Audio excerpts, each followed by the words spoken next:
become a tradition at this point that on or very near Halloween every year, I draw a few simple, cute drawings of spooky frogs. The second video I ever posted on the channel, which doesn't even have voiceover, I drew a pair of witch frogs, a ghost frog, and a frog sitting on a skull. Then last year, I drew a vampire frog, zombie frog, and a frog on a pumpkin. This year I'm continuing that tradition, with 3 more Halloween-themed frog pictures. The first frog design I had in mind was to draw a frog as the Grim Reaper. These drawings are really quick to make compared to my normal multi-hour processes. Every drawing in this video took less than an hour. I started with a simple sketch, my frog very round and cartoony to enhance the cute factor. The legs of this frog won't really work with the flowing black Grim Reaper robe, so I just ignored the existence of the legs. This frog is flying through the air anyway, so legs aren't really necessary. I wanted to give this frog a hood as well as the tattered robe, but a hood was just not working on the very round head with eyes right at the top. So after trying to draw it and erase it a few times, I decided this Grim Reaper will have no hood. Also, despite the fact that usually the Grim Reaper is depicted as a skeleton in a robe with a scythe, I didn't make this frog a skeleton. I'm drawing a skeleton frog later in the video and prefer the look of a normal cartoon frog face. I'm using a larger brush size than I normally use for the line art in these drawings. Since the illustrations are so simplistic, the larger line art works better. I did use some thinner lines for inside details, but all the outer outlines are about 3 times as thick as my usual line art.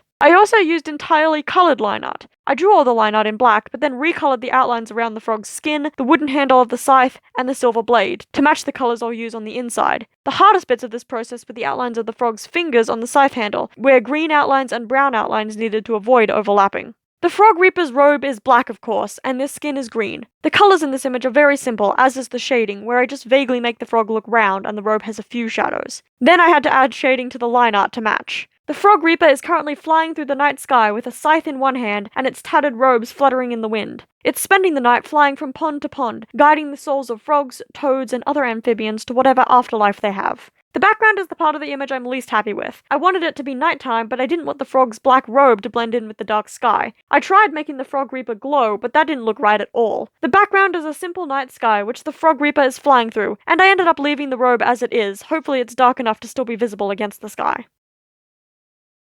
The second frog design I drew is a skeleton frog, and this is the only drawing in this video that I needed reference images for. This is also the second time I sketched this frog. The first time, for some reason, the recording didn't work, so I started over. I needed a reference image to draw the skeleton, but I didn't want my frog to just be an exact copy of the skeleton diagram I found on Google Images. However, I don't understand frog anatomy enough to be creative with it, so my plan was to draw the sketch exactly as it appears in my reference, then manipulate the bony limbs to pose the frog in a more interesting pose. Frogs don't have ribs, which is something I learned recently. Instead, they just have vertebrae down their back, and the vertebrae spoke thingies look a bit like short ribs. I think I got that wrong when making frog skeleton designs before. Also, drawing skeleton frog legs is easier than I thought it would be. They look complicated in the diagrams, but breaking them down into sections, they're just a few simple shapes stuck together. Once the sketch was done and the left leg and right arm, is it called an arm when it's a frog? Are moved to look like a frog is crawling, I began to work on the line art. This is the one image out of the 3 that the line art can't all be thick, because of the small detail of the toes, vertebrae, and even the whole arms and legs. A skeleton is more detailed and delicate than a round cartoon frog.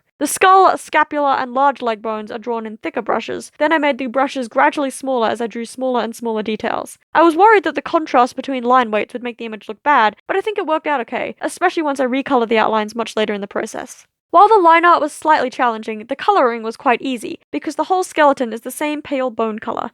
I did the coloring in 2 layers to make shading the bones a little easier, especially where bones will overlap and cast a shadow. Before starting the shading, I recolored the outlines to be dark brown rather than black. Later in the process, I will slightly alter the color of the outlines to be a bit more vibrant, since now they look a bit too grayish. When the frog was shaded, I added a cast shadow under it, using a feathered brush and following the shape of the bones but slightly offset. When drawing the shadow, it is very dark, but I lowered the opacity later, since the light shining on the frog isn't that intense. This frog is a skeleton, but it isn't dead, or not exactly. It has been reanimated, and is now crawling around on the mossy stones of some ruin somewhere, with whatever consciousness remains. In all these drawings, I've gone into them knowing what the frog will look like, but not what the background will be.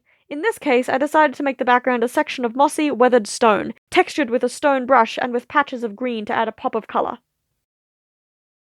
The final frog design for this Halloween is a Frankenstein's monster frog. Also, once again I had an issue with recording, which I didn't actually realize until I was editing this video, and realized that my speed draw of the monster frog starts with a sketch already complete. Since I didn't realize the sketch wasn't recorded until after the entire image was complete, I didn't want to start over, the way I did when only the sketch had been drawn with the skeleton frog. I don't think any part of the sketching process was particularly interesting. The frog has a basic shape, and I can talk about the details when doing the line art. For this frog, I'm inspired by the pop culture look of Frankenstein's monster, not the original book description. If I was basing this frog on the book version of the monster, the frog would be very normal looking except for having freaky looking eyes, which isn't nearly as interesting as the stitched together frog with bolts in its head. This frog was the most fun to draw out of the three. I don't know what it is about it, but making a sad looking frog covered in stitches was just really enjoyable. While most of the line art is the same thick line art I've been using this whole time, the scars are thin and the stitches even thinner. I also made this frog's eyes look duller than I usually make eyes, as though it is undead, which of course it is. The highlights on the eyes are feathered rather than solid, and grey rather than white. I think later in the process I add a bit of white as well, but the effect remains similar.